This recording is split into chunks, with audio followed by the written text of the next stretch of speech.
이 백성들의 마음이 완악하여서 그 귀로는 둔하게 듣고 그 눈은 감았으니 이는 왜 그렇게 못 듣고 못 보고 못 듣고 못 깨닫는가?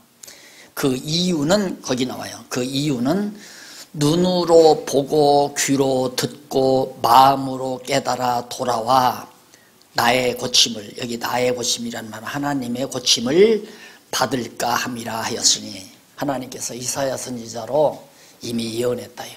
아무나 하나님의 말씀을 보고 눈으로 보고 듣고 깨닫는 게 아니고 하나님께서 눈으로 보고 듣고 깨달을까 봐 깨닫지 못하게 이미 한 자들이 있다 이 말입니다. 그래, 그런 사람들은 못 깨닫는다는 얘기죠. 바울이 복음을 전했는데 어떤 사람은 듣고 어떤 사람은 못 듣고, 그러니까 야, 선지자의 말이 옳다. 이사야 선지자 말이 뭐라고 했느냐면 눈으로 보고 귀로 듣고 깨닫고 돌아와 고침을 받을까 염려했다 이 말이에요. 고침을 받을까 함이라. 그렇게 해서는 안 되지. 아무나 고침받아서는 안 되니까 택한 백성만 고침을 받아야지. 그래서 그런즉 하나님이 이 구원을 이방인에게로 보내신 줄 알라. 저희는 또한 들으리라 하더라. 결국 내가 로마에 와서 전파하는 이유는 유대인들이 안 믿기 때문에, 못 듣고 못 깨닫아서 믿지 않도록 하나님이 하셨기 때문에 이방인에 와서 복음을 증거하게 된 거다. 이런 등등의 내용이 이제 로마서에 다 담깁니다. 로마서에 구체적으로 나와요. 그러니까 사도행전과 로마서는 별개의 것이 아니라 바울이 로마에 가서 전파한 복음의 가장 초보적인 내용, 아주 기초적인 내용이 로마서에 담겨져 있다 하는 걸 이 부분을 통해서도 알 수가 있죠. 그런즉 하나님이 구원을 이방인에게 보내신 줄 알라. 저희는 또한 들으리라 하더라. 29절. 이건 사라졌어요. 30절. 바울이 온 이태를 자기 집에 유하며 2년 동안 쉽게 말하면 교회를 세운 거예요. 로마 교회를. 이태 동안 가택연금 당해가지고 있으니까 다 거기에서 유하며 자기에게 오는 사람, 찾아오는 사람들을 다 영접하고 담대히 하나님의 나라를 전파하여 주 예수 그리스도께 관한 것, 예수 그리스도에게 관한 것을 모세의 율법과 선지자의 글을 통해서 가르치되 아무도 금하는 사람이 없었더라. 결국은 하나님께서 로마에 가서, 예루살렘에 가서 전하려고 바울이 갔는데 예루살렘에서는 결사대리 들어가지고 죽이려고 그러잖아요. 복음을 못 전하게 하고 예수가 그리스도라는 진리를 전하지 못하게 예루살렘에는 왜 거기서 못하게 하는 이유는 로마에 가서 하라고. 그러니 로마에 가서 하니까 아무도 반대하지 않고 찾아오는 사람들이 다 예수에 관한 말을 듣고 믿게 되는. 그러니까 믿을 자와 믿지 아니할 자가 이미 하나님의 섭리 속에 작정되어 있다는 거 알 수 있잖아요. 하나님이 못 듣고 못 깨닫게 하는 사람들이 있어요. 그러니까 못 듣고 못 깨닫는 사람을 자꾸 인간 방법으로 깨닫고 듣게 하려고 하는 것도 그것도 월권이에요. 그거 안 된단 말입니다. 절대 안 되는 거예요. 하나님의 성령께서 그걸 분별을 해서 들을 귀를 주고 보는 눈을 줘서 듣고 보고 깨닫게 하는 거. 그러니까 우리가 같은 성경을 딱 봐도 보고 깨닫는 사람이 있고 못 깨닫는 사람이 있잖아요. 지금 아까 어느 장로님 나한테 책 하나 갖다 보여주는데 룻기를 보고 룻의 효심에 대해서 얘기해요. 그런 것밖에 안 보이는 거죠. 룻기가 룻의 효심을 말하는 게 아니잖아요. 하나님의 야곱을 통해서 언약하신 유다 지파에서 왕이 될 사람이 태어나는 이 놀라운 하나님의 섭리가 그 룻기 속에 담겨져 있는데, 그러니까 성경도 눈으로 보고 귀로 듣고 깨달을 사람이 있고, 귀로 듣고 눈으로 보아도 못 깨달을 사람이 있고, 그걸 하나님께서 못 깨닫게 하니까 못 깨닫는 거죠. 자, 이래서 이제 바로 로마에 가서 이제 교회를 요즘으로 말하면 개척을 시작한 거 아니에요. 바울이 개척을 시작하는데 점점 모여옵니다. 자, 이걸 보면 교회란 뭐냐? 교회란 어떻게 이루어지는가?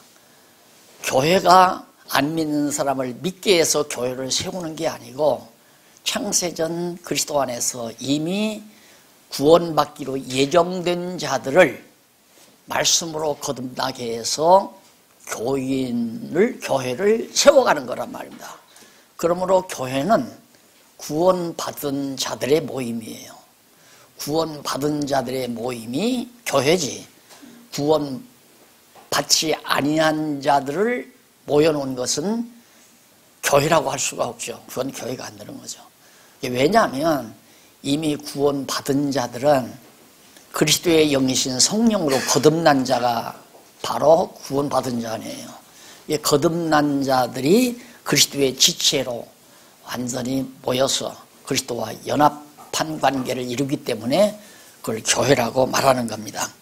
그러면 로마에 가서 바울이 이제 복음을 전함으로 구약을 통해서 그리스도에 관해서 전함으로 이제 교회가 세워져 갑니다. 그래서 그 세워진 로마 교회를 이제 성령께서 어떻게 양육해 가야 되잖아요. 키워야 된다 이 말이에요. 이제 금방 난 아이 그냥 요람에만 눕혀놓아가지고는 안 되잖아요. 요람에 누워있는 어린아이, 금방 난 가난아이를 젖을 먹이고 잘 길러서 성장시켜야 된다 말입니다. 그 과정이 성령께서 성장시키는 과정에서 로마서와 고린도전, 갈라디아서를 양식으로 삼는 거예요. 어린애기의 양식, 양육시키는 자의 양식으로 삼아간다 이 말이에요. 그러니까 로마서는 아주 어린 성도에게 먹이는 양식이고, 그 다음 고린도전후서는 조금 성장해서 닭으로 말하면 병아리 때는 로마서고, 병아리와 같을 때는, 그 다음 중병아리 있죠. 이만큼 켜놓으면 그냥 저끼리 막 싸웁니다. 중병아리 때는 막 벼슬을 다 뜯어 먹을 정도로, 벼슬에서 피가 날 정도로 찢고 싸우잖아요. 그게 바로 고린도 교회. 그 다음에 에베소 교회는 이제 좀 성숙해서 아하, 교회란 도대체 뭐구나 하는 걸 꽤 알아보는 그런 진리로서 양육해가는 과정, 갈라디아를 통해서 에베소서로 그렇게 양육해가는 과정이 바로 로마서에서 갈라디아서까지다. 그리고 좀 더 장성한 자들에게는 이제 부장을 시키는 거예요. 에베소서고요. 그래 제2장 교회 양육을 통한 성취. 자, 이것이 1장은 교회 설립을 통한 성취죠. 무엇 성취? 그 구약에서 여호와께서 메시아 보낼 것을 언약하신 그 언약의 성취란 말입니다.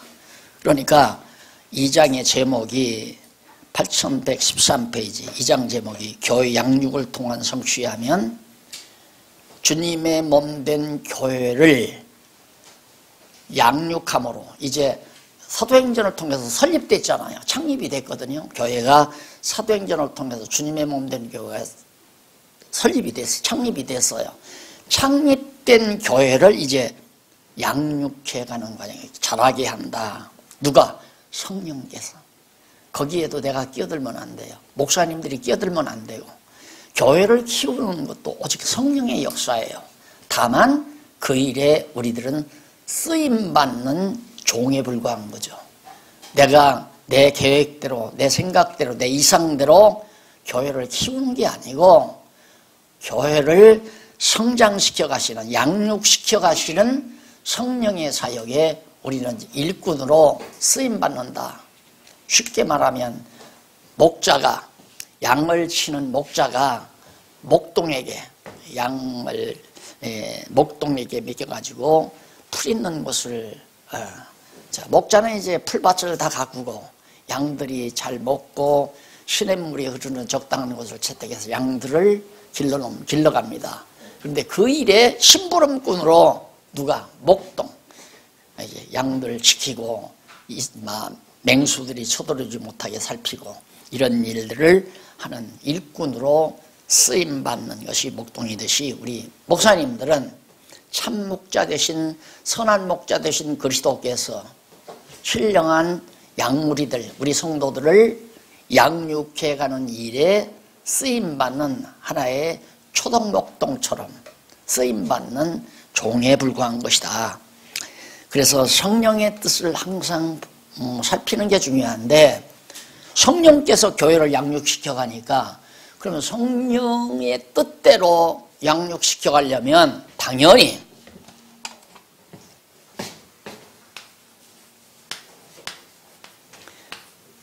성령께서 교회를 양육시켜 가는데 어떻게 양육시켜 가는가? 연속 울립니다. 핸드폰.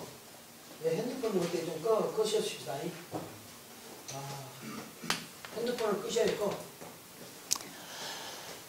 성령이 교회를 양육시키기 위해서 이제 구약 모세의 율법이나 선지자의 글을 통해 예수가 그리스도이심을 증거한 것이 로마서 마지막 끝자락에서 바울이 전하는 복음 아니에요. 그 내용이 구체적으로 기록이 돼요. 그것이 신약 성경이죠. 신약 성경 기록. 성령께서 감동을 줘서 신약 성경을 기록하게 하고 그 다음에 성령이 사도들을 세워서 성경을 신구약 성경을 통해서 성경의 뜻을 풀어 가르친 누구를 통하여? 목사님들을 통해서. 이 목사님이 주어가 되는 것이 아니라 성령께서 목사님들을 통해 성경의 뜻을 풀어 가르치도록 해서 교회를 양육시켜 간다. 이 부분 우리가 사도행전에서 로마서로 건너가는 과정에서 아주 서로 떨어질 수 없는 밀착된 논리적 관계를 반드시 형성해야 돼요. 그거 놓치면 안 된단 말입니다. 이게 바울이 로마에 가가지고 지금 교회를 시작했잖아요. 개척을 시작했단 말입니다. 쉽게 말하면. 그런데 하나님께서 이미 구원시키기로 작정된 자들을 불러 모아요. 듣고 깨달을 자들을, 눈으로 보고 귀로 듣고 깨달을 자들을 불러 모아서 로마 교회 성도가 하나하나 늘어나게 해가지고 그 성도들을 로마서를 먼저 편지를 써서 보냈잖아요. 바울이 로마 가기 전에. 그 로마서에 기록된 말씀을 먼저 성도들에게 가르쳤을 거 아닙니까? 그거 내가 이런 진리를, 그리스도에 대한 진리를 내가 전하러 로마로 가고 싶다. 이걸 미리 이제 로마로 보냈는데 거기 처음에 마중 나온 사람들은 편지는 못 봤다. 소문만 들었지. 그래서 당신 영접하러 나왔다. 어떤 분인가. 그러니 이제 당신은 그 새로운 새로운 진리에 대해서 우리한테 좀 말해달라. 그래서 말을 하니까 듣는 자도 있고 못 듣는 자도 있다 이 말입니다. 왜 못 듣는 자는 왜 못 듣는가? 구약의 예언대로 이루시기 위해서 아무나 다 듣는 게 아니라 듣고 보고도 깨닫지 못할 자가 있기 때문에 그런 사람들은 못 깨닫는 거죠. 그렇게 해서 로마서를 미리서 보냈기 때문에 가서 기록된 로마서 성경의 뜻을 잘 풀어서 가르쳐주는 복음 진리를, 그리스도에 대한 진리를 잘 구약 성경의 뜻을 풀어서 잘 가르쳐주는 그 일이 바로 이 당시에는 바울이죠. 바울. 이렇게 해서 교회를 이제 키워가는 거예요. 자, 그러면 거기도 근거를 거기 한번 보실까요? 그 내용 분해를 보면, 내용 분해가 아니라 의미 분석을 보면 첫 구절, 로마서에서 갈라디아서는 성령께서 부활 승천하시니가 그리스도이심을, 그 로마서에서 갈라디아서까지의 기록 목적이 있어요. 그 기록, 왜 그 내용의 목적이 뭔가? 성령께서 부활 승천하시니가 그리스도라는 사실을 교회 양육을 통해 교회 양육을, 교회를 길러가심을 통해서 바로 언약을 성취하심으로 증거하는 내용이다. 목적은 다 예수가 그리스도이심을 증거하기 위한 거예요. 어떻게 해서?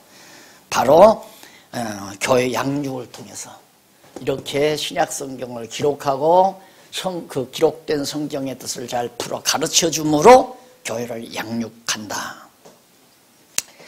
그래서 그 내용을 간단히 보면 처음 로마서는 칭의의 복음, 그 다음 고린도전서는 건덕의 복음, 그 다음 세 번째는 갈라디아서는 은혜의 복음이에요. 그게 다 같은 복음인데 이렇게 생각하면 돼요. 이게 이제 출생이죠. 유아, 그 다음 청소년, 어른.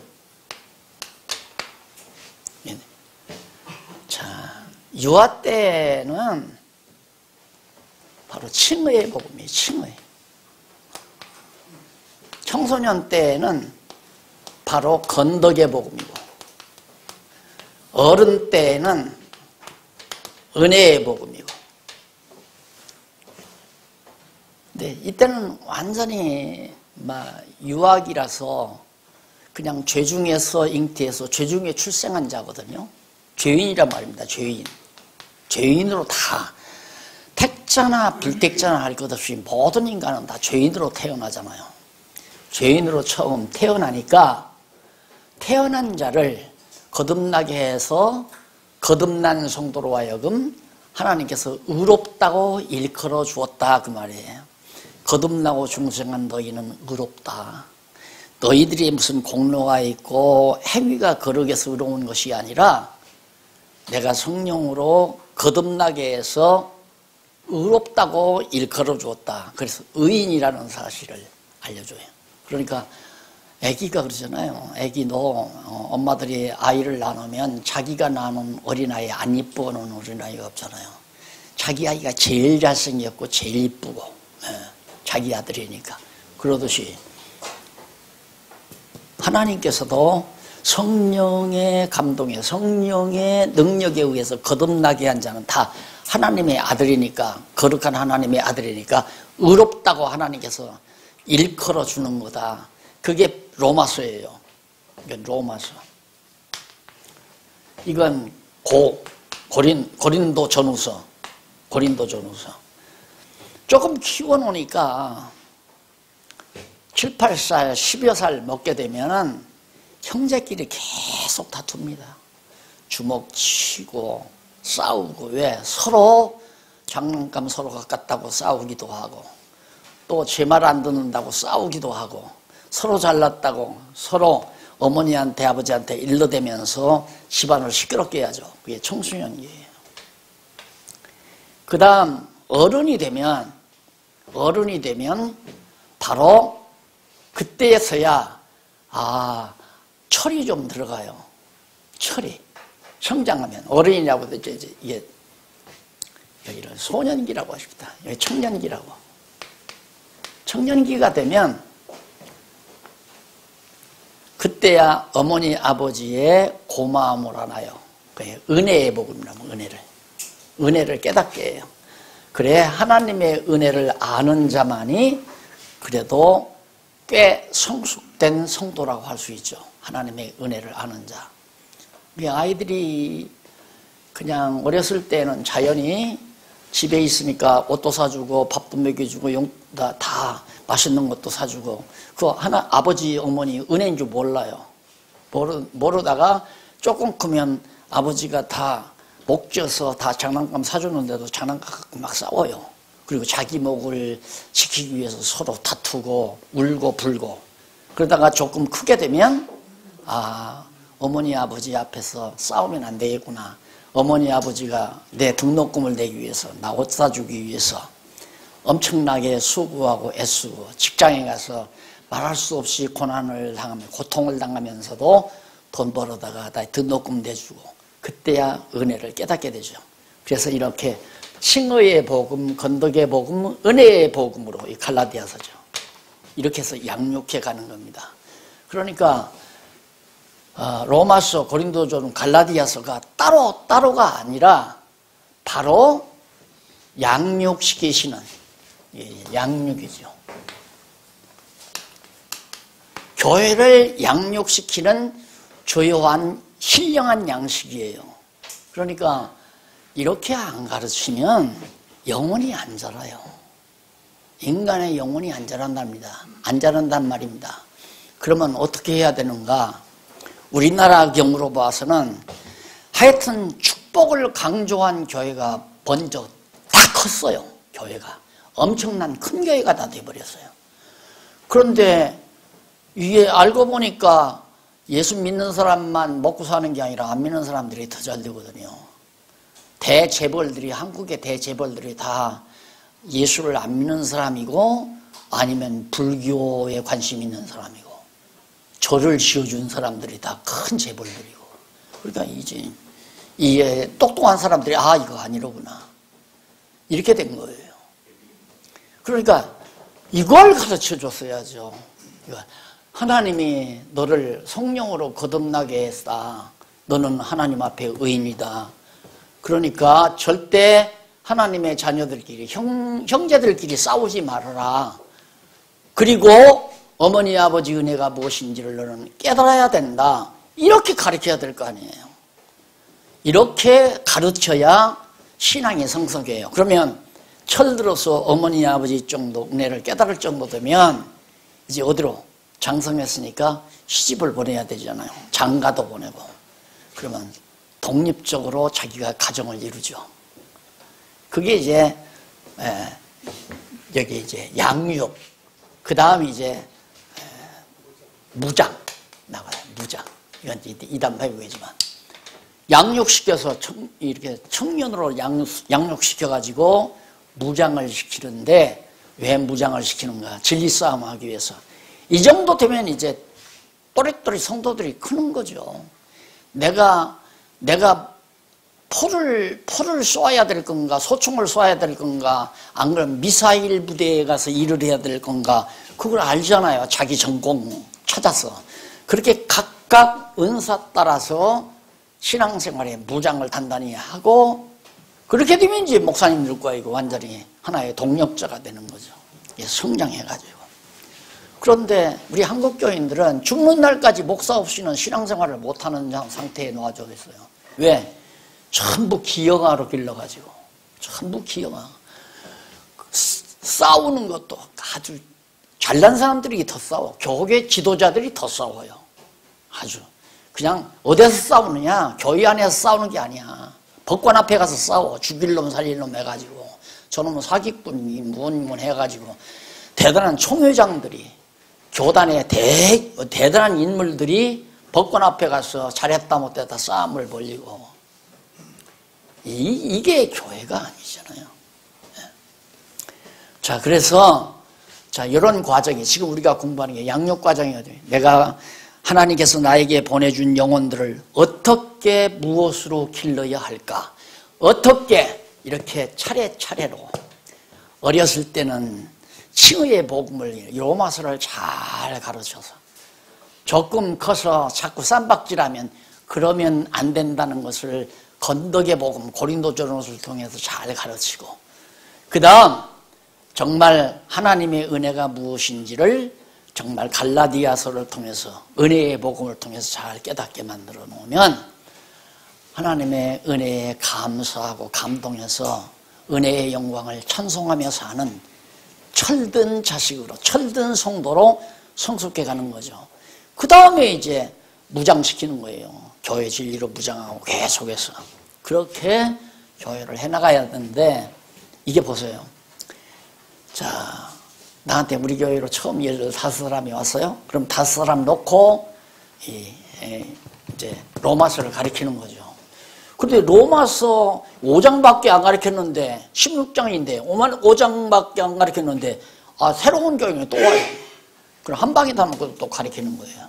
그걸 거두절미하고 성도들이 배운다 이 말입니다. 뭐 알겠어요? 몰라요. 그런 식으로 100년을 가르쳐도 항상 기형아로 있어요, 성도들은. 목사님 없으면 아무것도 못해. 목사 말 듣지 않고는 자기 스스로 하는 일이 아무도 없어. 일일이 손 잡아줘야 되고 태워서 이렇게 밀고 다녀야 되고 밥 떠서 먹여줘야 되고 하나하나. 왜? 제대로 길러놓지 않으니까 경부 기형아가 되다 보니까 화장실에도 데리고 가야 되고, 어디 밥 먹는 것도 다 떠서 먹여줘야 되고, 그런 식의 목회를 해야만이 하는, 그것이 한국교회 실정이, 우리 개신교가 과거부터 그렇게 해왔어요. 근데 과거 선배들은 그래도 공과학 공부 시간이라도 있었어요. 공과학 공부 시간. 그러니까 큰 교회는 공과학 공부 시간 딱 여러 단계별로 나눠야 되잖아요. 양육반, 그 다음 무장반, 이런 식으로 해서 딱 단계별로 이렇게 차근차근 공부를 시켜가지고 벌써 에베소 교회증, 에베소서를 공부할 정도 되면 성도들이 굳건하게 자기 스스로 딱 밥도 먹을 수 있고, 농사 지어서 밥해서 자기가 먹을 수 있고, 옷도 지어서 자기가 입을 수 있고, 이런 정도로 성장한 상태로 길러놓아진다 이 말입니다. 그러면 목사님들 세상 편쳐. 그 사람들이 또 이 사람을 가르치잖아요. 유아들을. 언니가 동생을 가르친다 이 말입니다. 너 수저를 그렇게 왼손으로 잡으면 안 돼 하고 가르치는 게 언니가 가르치잖아요.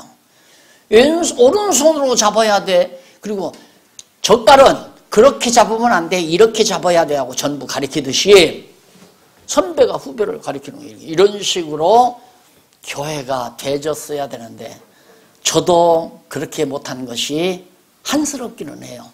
나도 교회 처음 개척해가지고 이렇게 좀 했었으면 하는 게 한이었고 안타까움이었고, 그런데 교회 개척하자마자 나도 먹고 살 것이 없으니까 나도 나가서 벌어다가 교인들이 한 200~300명 될 때까지 밖에 나가서 벌어다가 먹고 교회를 했거든요. 그러니까 일꾼을 둘 수가 없어요. 전도사나 교사들을 둘 수가 없어요. 그냥 자원하는 성도들을 교사를 시키니까 그 사람들도 이거 깜깜이 모르는데 어떻게 가르칠 거예요? 못 가르치는 거죠. 그래서 그냥 나 혼자서 늦게 왔거나 일찍 왔거나 애기거나 청년이거나 노인이거나 어른이거나 할 것 없이 다 한 방에다 놓고 몇십 년 동안 하니까 자라나는 사람들은 조금 자라나고 못 자라나는 사람들은 그냥 기형아로 그냥 머물러 있고 이런 상태가 돼버리고 말더라고요. 그래서 늦게라도 이제 철저하게 그렇게 해 가보려고 하는데, 그래도 다행스럽게 그동안 따라서 성숙해온 분들이 지금 동력자로서 함께 이렇게 복음의 말씀을 전파할 수 있는 어느 정도의 터전이 마련됐다는 것은 하나님 앞에 커다란 은혜죠. 자, 그러면 그런 정도로 정리를 하시고요.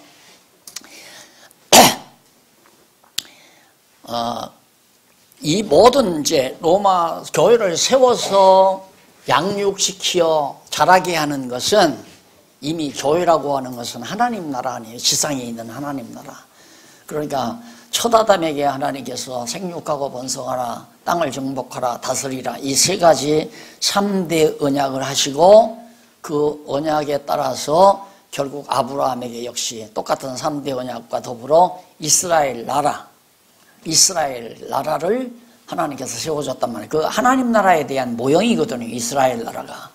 그러니까 그 하나님 나라의 모형은 다윗을 통해서 이루어졌지만은 진짜 하나님 나라인 교회는 하나님께서 성령을 통해서 바울로 하여금 복음을 전하게 해서 지금 로마에 하나님 나라인 교회를 세운 거란 말입니다.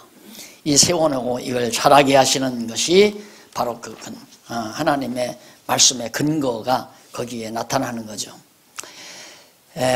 그래서 거기 이제 칭의의 복음 가운데 제일 첫째로 이제 서론격으로 나오는데, 칭의의 복음에 대한 서론이 나와요.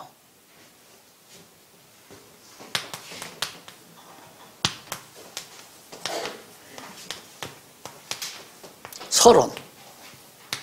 이 서론에서는 칭의의 복음이란 도대체 뭐냐, 이것을 서론적으로 밝히는 1장 1절로 17절에서 그 서론을 밝혀요. 그런데 그 서론 가운데 1장 1절로 8절까지는 그 8116페이지 제일 위에 나오죠. 그 내용 가운데 1장 1절로 7절까지는 복음에 대한 개요, 개략적인 요점, 개요. 1절로 7절은 개요, 복음의 개요, 개략적인 요점이에요.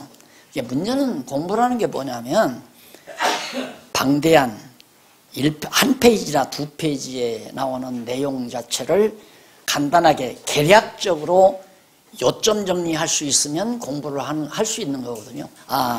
이 내용은 뭘 얘기하려고 했다. 그 핵심을 딱 집어서 요점 정리하면. 그러니까 여러분들 신문 볼 때 신문 다 읽는 사람 별로 없잖아요. 신문에 나오는 큰 주제만 보고 이런 일이 있구나 하고 넘어가죠. 왜 그러냐면 그 많은 기사 내용을 간단하게 요약 정리해서 제목을 달아주니까 그게 굉장히 좋은 거란 말입니다. 그러니까 지금 목사님들이 공부하는 이 교재가 전부 그거 아니에요. 때로는 성경, 신구약 성경 전체의 요점, 그 다음 신약의 요점, 구약의 요점, 마태복음의 요점, 사도행전의 요점, 이거 요점 정리 다 해주고 몇 장서 몇 장까지의 간단한 요점, 이것도 1절로 7절까지는 간단한 복음의 개요 딱 나오잖아요. 복음에 대한 개요. 그 개요가 나오고 그 다음 8절로 15절은 복음을 통한 소원. 복음이란 이런 것이기 때문에 이런 소원이 있다. 소원이 있고 그 다음 마지막 16절로 17절은 복음에 대한 정의, 바른 의미, 복음에 대한 바른 의미라니까 정의. 그러니까 개요, 소원, 정의 이것이 1절로 여기서 8절로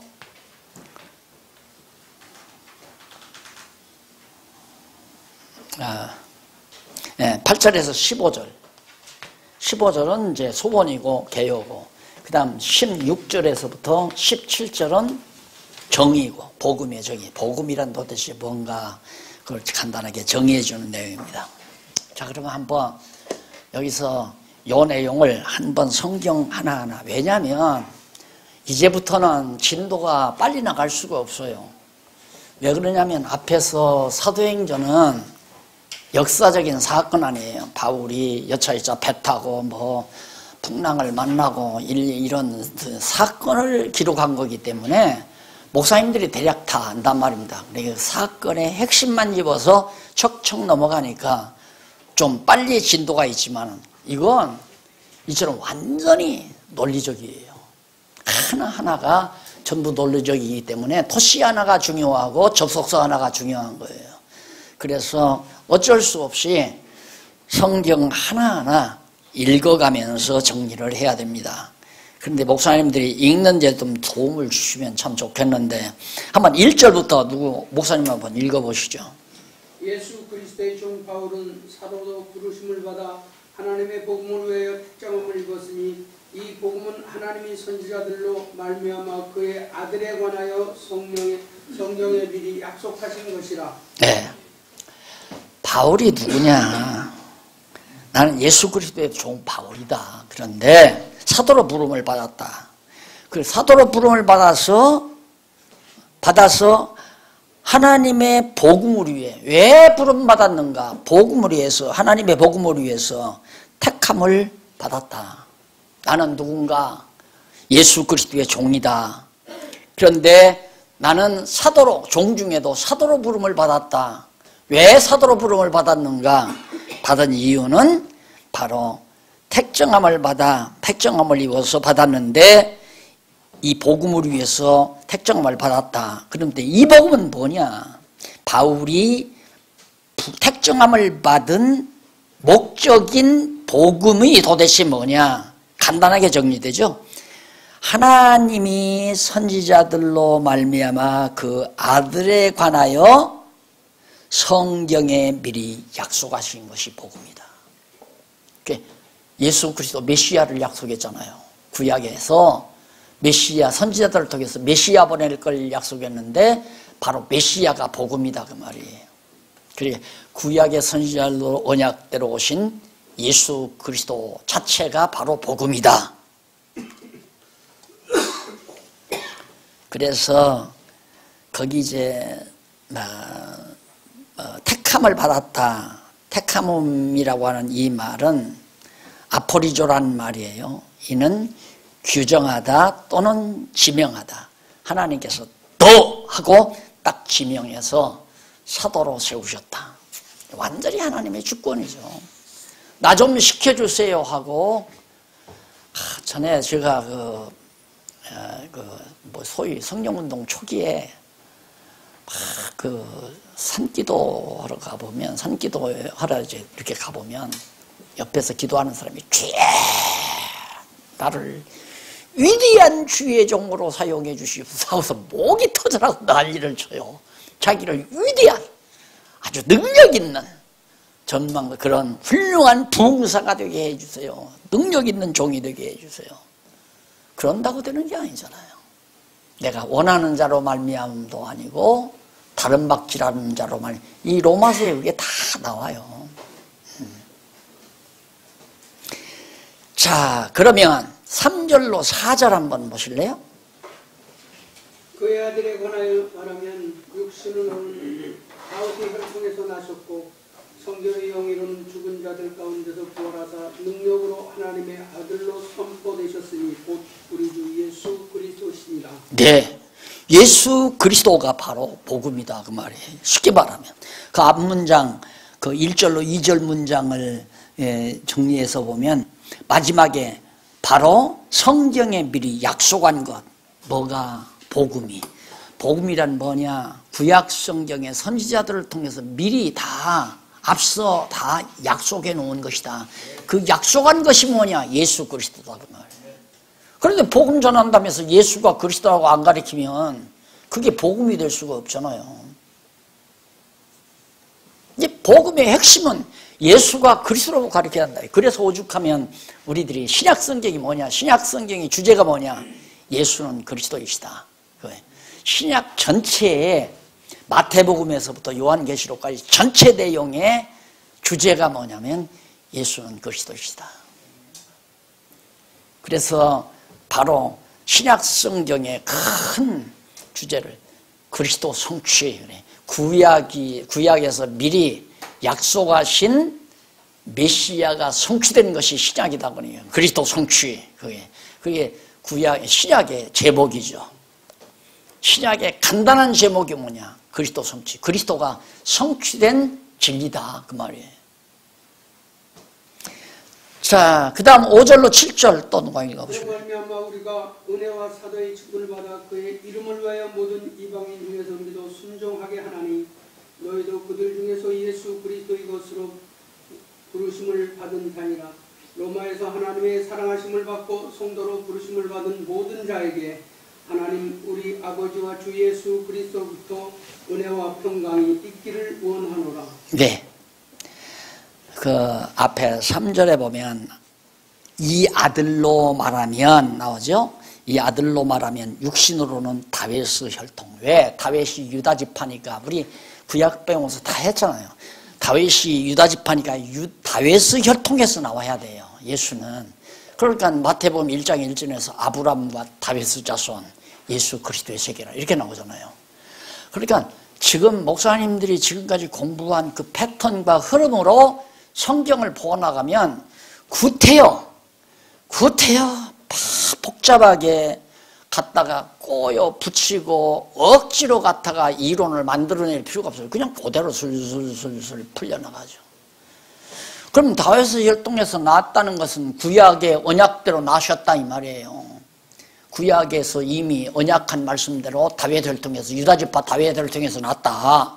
그러니까 그리스도가 맞잖아요.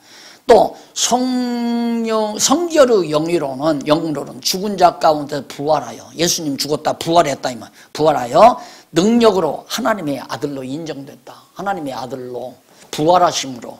그러면 부활하기 전에는 하나님의 아들이 아니었나? 육신의 몸을 입고 왔으니까 육신은 하나님의 아들이라고 볼 수는 없잖아요. 그건 마리아의 아들이고 요셉의 아들이죠. 그런데 부활하심으로 진짜 하나님의 아들로 이제 드러난 거죠. 그렇게 예수님이 죽었다가 부활하지 않았으면 요셉의 아들로 살다가 그냥 우리처럼 보통 인간처럼 그냥 죽고 말았을 거예요. 그런데 죽었다가 다시 살아난 것은, 신령한 몸을 입고 부활의 몸을 입고 다시 산 것은 하나님의 아들이라는 확실한 증거를 우리에게 보여준 것이요. 그래서 최대의 복음적 표적이 뭐냐? 표적이란 예수가 그리스도라고 하는 확실한 표적이 뭐냐? 부활의 표적밖에 없다는 거죠. 부활이 아니면 예수가 하나님의 아들 그리스도라는 확신을 우리가 가질 수가 없어요. 그래서 부활해서 능력으로 하나님의 아들이 되셨으니 곧 누구냐면 우리 주 예수 그리스도다. 예수 그리스도가 복음이다. 구약의 언약대로 그대로 이루어져서 성취돼서 오신 예수 그리스도가 바로 복음이다. 그러니까 복음을 말하려면 구약의 언약을 말하지 않으면 안 되고, 그 언약이 성취된 것이 그리스도라는 사실을 말하지 않으면 복음이 될 수가 없는 거죠. 복음 말하려면 언약 얘기해야 되고, 복음 말하면 언약대로 성취된 얘기를 해야만이 복음을 전하는 거예요. 너무 간단하잖아요. 너무 간단하잖아요. 언약하신 건 얘기하고 그 언약대로 이렇게 됐습니다. 아까도 사도행전에서 바울이 가다가 풍랑을 만난 것은 하나님께서 이미 바울 부를 때 고난당할 것 다 언약하셨어요. 예언 다 하셨어요. 그 예언대로 풍랑을 만났습니다. 바울이 죽지 않고 로마에 도착한 것은 예수님께서 이미 예언한 거, 사자가 데살로니가에 있을 때 사자가 나타나서 가이사 앞에 서야 된다고 말씀했기 때문에 그 말씀을 이루시기 위해서 바울이 로마에 도착한 겁니다. 이게 전부 언약대로 이루어 가시는 하나님의 섭리란 말이에요. 그런데 자꾸만 우리는 이 세상에 살면서 내 계획대로, 내 뜻대로, 내 이상대로 일을 해나가려고 하다 보니까 하나님과 완전히 역행이 되지는 경우도 있고, 하다가 실망하는 경우도 있고. 나는 그렇게 생각을 해요. 세상 살면서 조금은 힘들어서 그러지, 성경을 알고 나면 땅 위에서 호화롭고 영광스러운 건 그렇게 바람직하지 못합니다. 한번 여러분 한국교회도 가만히 살펴보세요. 교회라고 하는 이름을 가지고 부와 영화와 온갖 영광을 누린 자들의 종말이 좋았나 나빴나? 다 안 좋잖아요, 대부분. 그러나 복음을 위해서 고난당한 손양원 목사라든가 그 외타부리 선배 신앙인들 바람직하게 세상 살다갔죠. 그리스도 안에서 고난받으며 사는 삶은 자기의 한계를 벗어나지 않습니다. 하나님 앞에서 자기의 한계를 벗어나지 않게 하시려고 하나님께서 온갖 시련을 주십니다. 내가 지난번 말씀하지 않았어요? 우리 아버지가 돈 많은 아버지, 금수저로 내가 태어났으면 나는 지금쯤 대화가가 돼가지고, 야, 그림 몇 장 그려와. 야, 인마, 그 고생, 그것도 차라고 타고 다니느냐, 인마. 그림 몇 장 그려와. 내가 사인해 주마. 그럼 그림 몇 장 그리면 자기 내 사인 썩 뿌려서 갖다 팔아서 1,000만 원도 받고 500만 원도 받고 몇 장 팔면 차 바꿀 수 있잖아요. 맨날 그렇게 살아야지 이 새끼야. 그래서 되겠어? 그러고 앉았을 거예요. 내가 틀림없이. 안 된 게 금수저로 태어나지 않은 게 얼마나 감사한 건데요. 우리는 지금 하나님께서 처하게 하신 이 현실을 긍정적으로 받을 생각을 못한단 말입니다. 이걸 어떻게든지 벗어나려고 하죠. 그게 벌써 인위적인 거죠. 하나님이 오죽이 잘 알으셔서 나를 나되게 하기 위하여 지금의 이 현실에 처하게 만든 거란 말입니다. 그럼 감사함으로 받아야죠. 지금 내가 처한 현실을 감사하게. 설교하자고 하는 건 아닙니다. 하나님께서 바울을 바울 되게 해가는 거. 그래서 우리가 그 3절로 4절에서 복음의 핵심을 잘 짚어주잖아요. 그 다음 5절로 7절 읽으셨는데 그로 말미암아 예수 그리스도로 말미암아 우리가 은혜와 사도의 직분을 받아 그러니까 은혜와 그럼 예수 그리스도로 말미암아 사도와 우리 사도의 직분을 받았다며 그러니까 사도 직분 받은 것 자체도 은혜라는 얘기죠. 지금 말씀드린 거 아니에요. 내가 유명한 화가가 돼서 후배들한테 그림 몇 장 내려와 내가 사인해 줄게 이렇게 해서 후배들 잘 먹고 좋은 차 타고 살게 만들어주는 사람 되는 게 옳은가? 안 그러면 흙수저로 태어나서 오늘 이 자리에서 하나님의 말씀을 증거하는 하나님의 종으로 사는 것이 옳은가? 두말할 거 없잖아요. 멸시받아도 좋고 인정 안 해도 좋고 핍박해도 좋고 왜? 그것이 나로 하여금 자만하지 못하게 만드는 하나님 자리로 기어오르지 못하게 만드는 하나님이 모든 걸 해가시는데 내가 했다고 자고할까 봐서 내 업적으로 드러내기 위해서 꼭 그러잖아요. 내 선배 목사님 한 분이 선배 목사님을 은사라고도 할 수 있죠. 그렇게 크지는 않지만 대학을 세웠어요. 신학대학을 세웠어요. 아들을 갖다가 총장으로 앉혀놨어요. 우리가 뭘 꿈틀대냐면 아버지 반신상, 반동상. 아버지 이렇게 이만큼. 왜 삼성병원에 가면 삼성 이건 이 회장 이병철 회장의 반신상이 딱 이렇게 딱 베겨 있어. 왜? 이건 내 업적이다. 이거 하기 위해서는 다 추앙받게 하기 위해서. 근데 그걸 신학대학 총장 뭐 어디다가 하려고 했는지 모르지만 반신상을 만나는 학생들이 다 일어나가지고 반대해서 못한 거예요. 안 했으면 다. 유럽에 가면 다 있잖아요. 칼빈 대학에도 가보니까 칼빈 동상은 아닙니다. 그건 석상이지.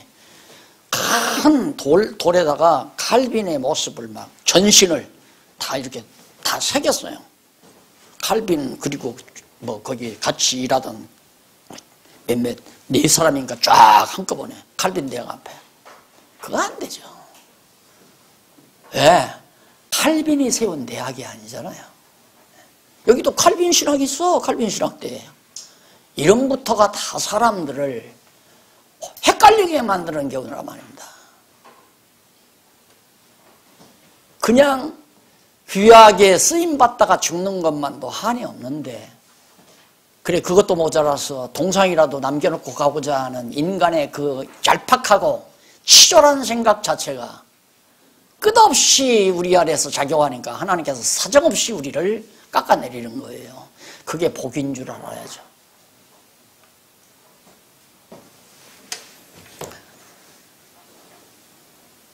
그래서 자 이방인 중에서 믿어 순종케 하나니 누가 뭘 어떻게 왜 직분을 받아 사도의 직분을 받아 뭘 위해서 그 이름을 위하여 그 이름이 누구의 이름입니까? 예수 그리스도의 이름을 위하여 내 이름을 위하여 일하는 게 아니고 내 명성을 위해서 일하는 게 아니고 그리스도의 이름을 위하여 시편 23편에도 여호와의 이름을 위하여 나를 의의 길로 인도하시는도다. 그러니까 여호와께서 언약하시는 언약대로 이루시는 분 아니에요. 그래서 여호와 아니에요. 언약대로 이루시는 하나님의 이름을 여호와라고 한단 말입니다. 그러니까 하나님께서 당신의 이름을 위하여 다윗을 의로운 길로 하나님의 선하신 뜻대로 다윗을 인도해 간다 이 말이에요. 이게 다윗 스스로가 자기의 의지력으로 자기의 생각대로 가는 게 아니라 하나님께서 당신 이름을 위하여 다윗으로 하여금 의의 길로 가게 만드신다. 이게 바울도 왜 불렀는가? 그리스도의 이름을 위하여 부른 거다 이 말이에요. 그래서 바울이 전하면 이방인 중에서 바울이 전하는 그리스도의 이름을 전하는 그 전파를 통해서 이방인 중에서 믿어 누가? 순종하게 한다. 누가? 성령께서. 바로 예수 그리스도께서 믿을 자 믿게 하고 안 믿을 자 안 믿게 하고. 내가 믿고 내가 신앙 가지는 게 아니에요. 예수님이 믿게 해서 믿는 거지. 너희도, 로마에 있는 너희도 그들 중에 있어 예수 그리스도의 것으로 부르심을 입은 자니라. 너희도 누군 줄 아느냐? 그리스도의 부르심을 받은 자들이다. 그러면서 부르심을 입은 모든 자에게, 로마에 있어 하나님의 사랑하심을 입고 성도로 부르심을 입은 모든 자에게 하나님 우리 아버지와 주 예수 그리스도로조차 은혜와 평강이 있기를 원하노라.